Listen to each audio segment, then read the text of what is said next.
Takže ahojte, čaute. Už dlhšie som sa k vám neprihovoril,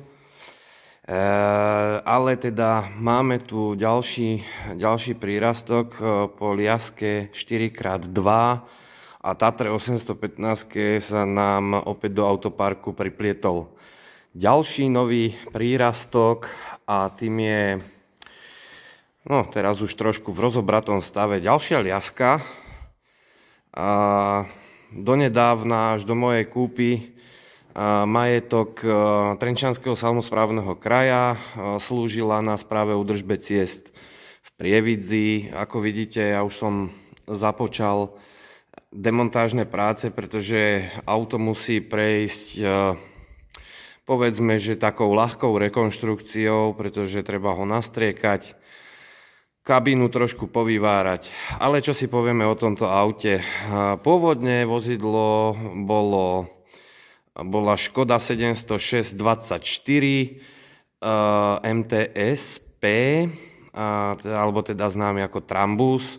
To vidíte aj podľa tých predných nábojov, že není to 150 Liaska Origo.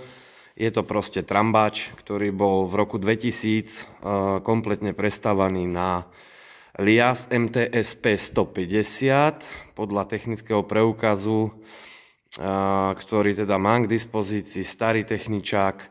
V roku 2000 bola teda urobená kompletná rekonštrukcia alebo generálka vozidla. Je to auto, ktoré v podstate má vlastnosti bežnej Liasky, alebo teda Liasky spojenej s Trambusom.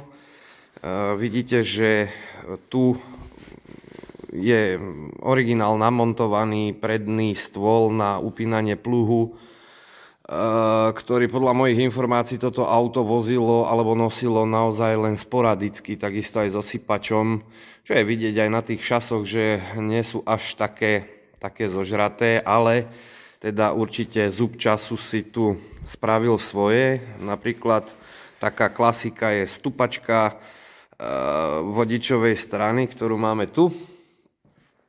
Na to som teda došiel postupom času, že jednoducho tá stupanda je proste v háji, ale však už máme objednanú druhú, takže nie je problém.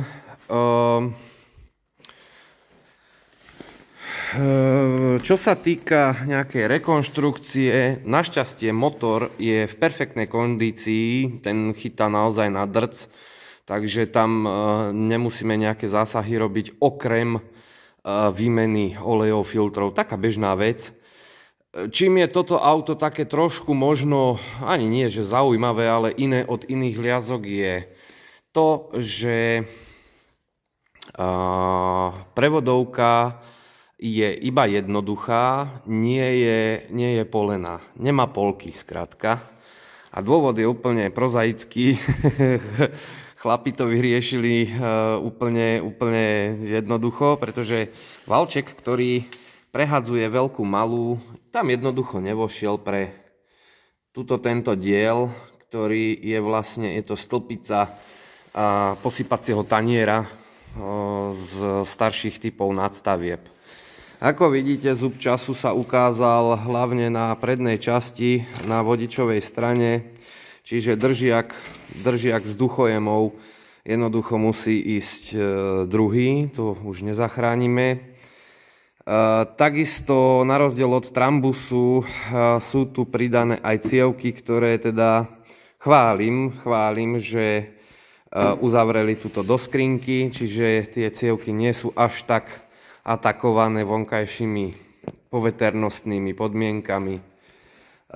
Neviem, či je to dobre vidieť, časy tie sú len proste opadané od farby, sem tam nejaká hrdza, čiže tam nie je nejaká potreba zásahu.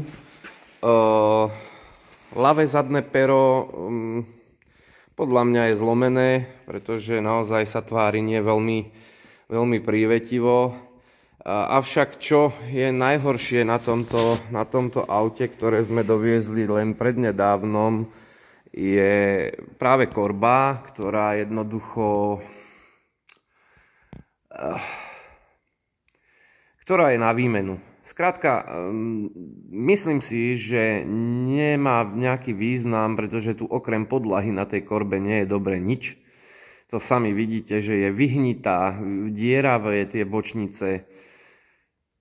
Takže ak by niekto z vás mal k dispozícii nejakú lepšiu korbu na trambus, pretože trambus má užšie upínanie korby ako liaska, tak telefónne číslo máte na začiatku, kľudne napíšte. No, takže vozidlo bude z časti demontované. Zadné blatníky, svetla, nárazník, kolesa, bubny, samozrejme súčasti kabíny, museli sme dať nové batérie. Súčasti kabíny, ako sú smerovky, spätné zrkadlá, svetla, tu boli ešte prídavné svetlá, tie máme tu, čo teda je tiež jedna z takých menších výhod. Majáky, ktoré boli na hrazde, tu máme tu. Všetko išlo dole. No a pomaličky začneme brúsiť. Samozrejme tieto polepy, ktoré teda, ako vidíte, už som sa ich pokúšal dávať dole, ale tie sú fakt, že kvalitne nalepené. A takisto Trenčiansky samosprávny kraj si dal záležať aj na nálepkách, ktoré tiež držia ako hluchý dvere. Tiež pôjdu nové kolesá. Tie sme dostali v podstate autu. Zaostríme.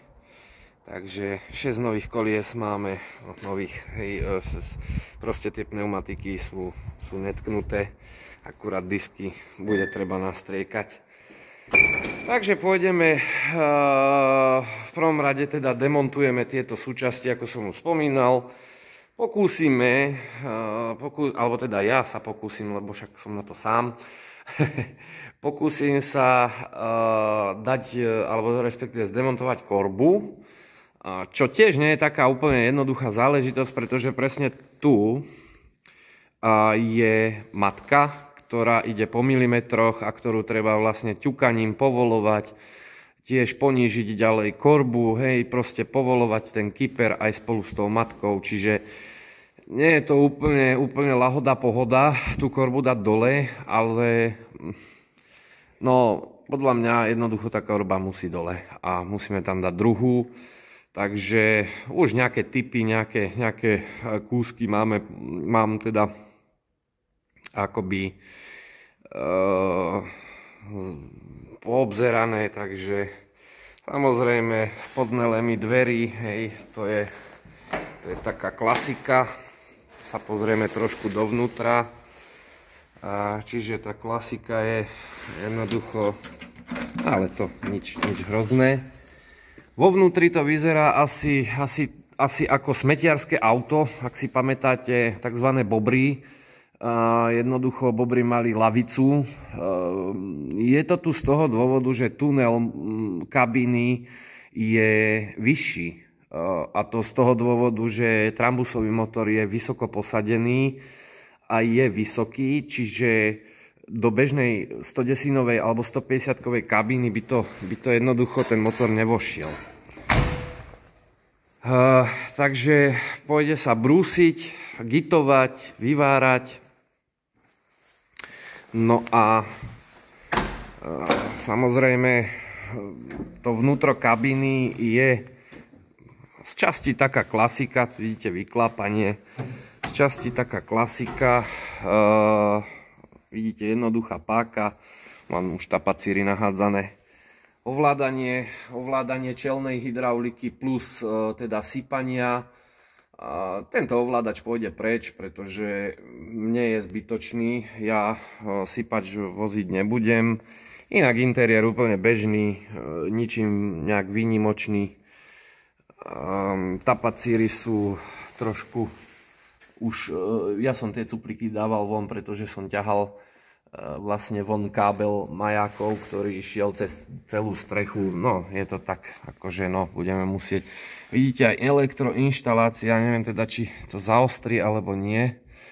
Elektroinštalácia je tiež prerábaná a za to tiež chválim, že hlavné poistky, ktoré vedeli dosť často odchádzať, sú už vyriešené takýmto spôsobom. Nejak som to neskúmal, ale teda asi toľko. Takže máme čo robiť na zimu. Ešte uvidíme, čo sa nám vyvrbí, čo sa ešte ukáže, že by bolo dobré asi trošku sa s tým pohrať. Ale auto nie je v úplne najhoršom stave. Tie šasy sú zdravé, tam akoby aj pomocný rám, no akurát je to trošku zaprášené, zakýdané, auto dlho stálo, čiže budeme musieť pozrieť aj možno gufera v nábojoch, ale nie je to žiadna tragédia. Vidieť, že cestári samosprávnych krajov sa o tie autá viac menej starali, ako sa dalo. A je tiež vidieť, že proste ten servis naozaj bol viac menej, no nazvieme to kvalitný, čiže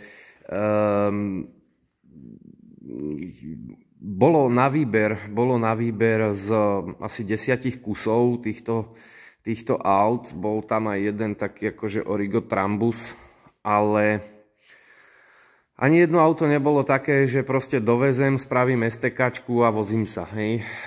Proste vždy každé jedno z nich malo niečo.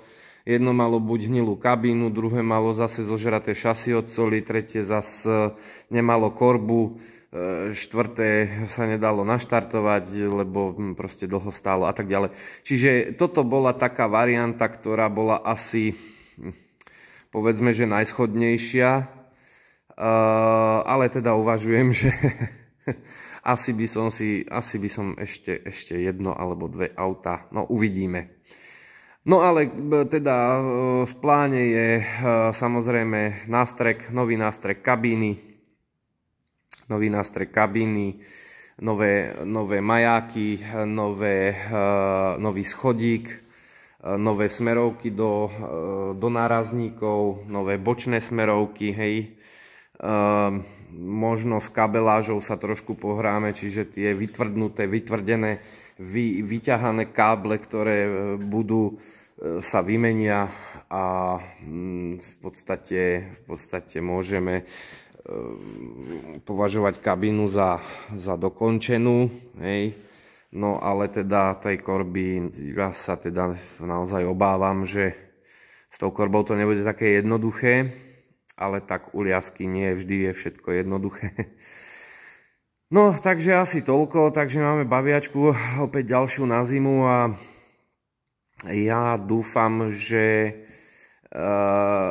vám aj tieto moje videá pomôžu trošku sa zoznámiť s týmito československými zázrakmi alebo proste s týmito mašinami, ktoré dnes ešte stále bežne stretnete na našich cestách a teda v Puchovskom okrese, kde som aj ja, ma môžete stretnúť úplne bežne na tomto vozidle, i keď toto auto ešte pod mojimi rukami nejazdilo. Hovorím, ja toto auto mám asi druhý týždeň a tiež sa s ním iba zoznamujem, takže uvidíme, čo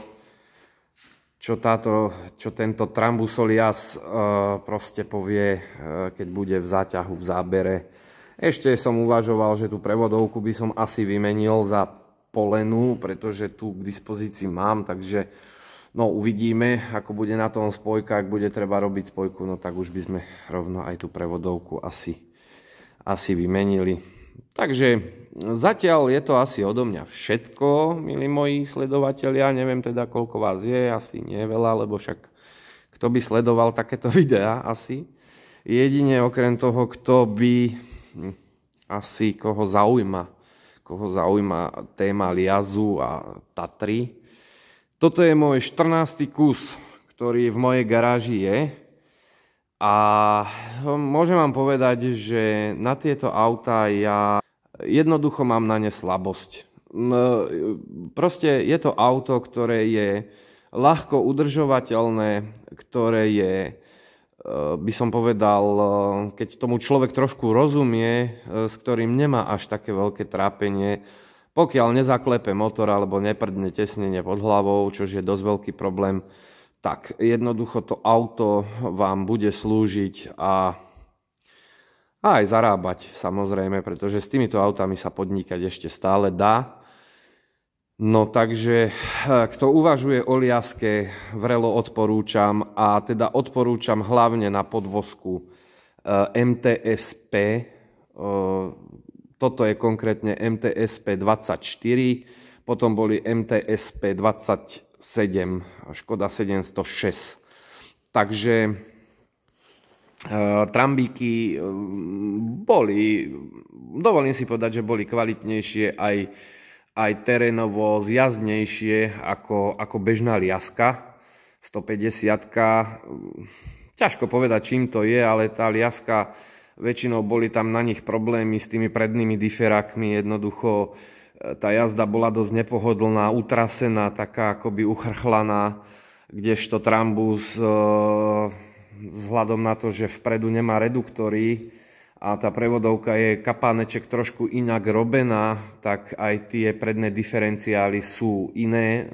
Je síce možno Trambus trošku pomalší, ale nie je až tak, by som povedal, utrasený. Aj keď máte starú kabínu Trambusovú, tak akože ona je malá, je nízka, čiže tam je zase riziko tresknutia si hlavy o strechu, ale to sú detaily, ktoré sa pri nejakom zrovnaní v teréne jednoducho stratia. Takže ďakujem vám za sledovanosť. Ja sa budem pokúšať robiť fotky a urobím aj ďalšie časozberné video z renovácie tejto momentálne nie moc vábnej krásky, ktorá bude slúžiť pod mojimi rukami ďalšiu letnú sezónu 2025. Takže momentálne 17. november 2024, sviatočný to deň, ale vidíte, že my, majitelia Liazov a podobných československých ukazov nesviatkujeme a musíme jednoducho tieto naše staré Marienky udržiavať v dobrej kondícii, čo zatiaľ, chvala Bohu, nie je až taký veľký problém. Takže ešte raz ja vám ďakujem a budem sa snažiť dávať ďalšie príspevky, ktoré